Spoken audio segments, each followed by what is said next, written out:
সারসিনা ফুরফুরা Maslak, আমরা কখনো মাজার পূজার সাথে বিশ্বাস করি না। আমরা কি মাজার পূজা করি?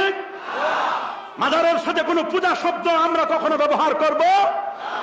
মাজার হবে জিয়ারত। সবাই বলেন মাজার হবে, আরো জোরে মাজার হবে, মাজার হবে, মাজার হবে জিয়ারত। মাজারের সাথে পূজা শব্দ আমরা কখনো ব্যবহার করব? আমরা জানাবার জন্য জানান দিচ্ছি, তোমাদের যদি বিশ্বাস না হয় তোমরা আসো, আমাদের এই মাজার দেখে যাও। আল্লামা শাহ সুবিন সাদ রহমতুল্লাহ মাজার ভিজিট করো, শাহ আবু জাফর মোহাম্মদ সাল রহমতুল্লাহর মাজার ভিজিট করো। সারসিনা মসজিদের পাশে উত্তর পাশের সে মাজার তোমরা ভিজিট করে দেখো।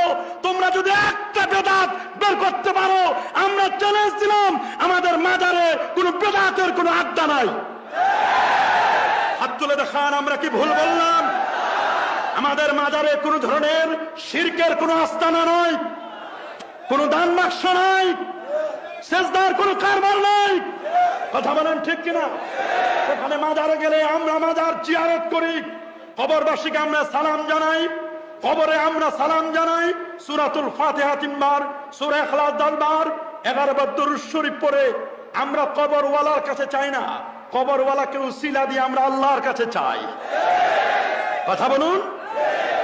অনেকের মাজারগুলোতে বাসর ঘর বানায় রাখছে, 3 লক্ষ 4 লক্ষ টাকার ফুল দিয়ে পশরা সাজিয়েছে, আমাদের দরবারের ন্যাচারাল ফুল। কথা বলেন ঠিক কিনা? সেখানে আমাদেরকে ফুল দেওয়ার লাগে না, কৃত্রিম ফুল কিনে এনে সাজানোর দরকার নাই। এই দরবার পাতাবাহার গুলো, যে গাছগুলো যেভাবে আছে আলহামদুলিল্লাহ,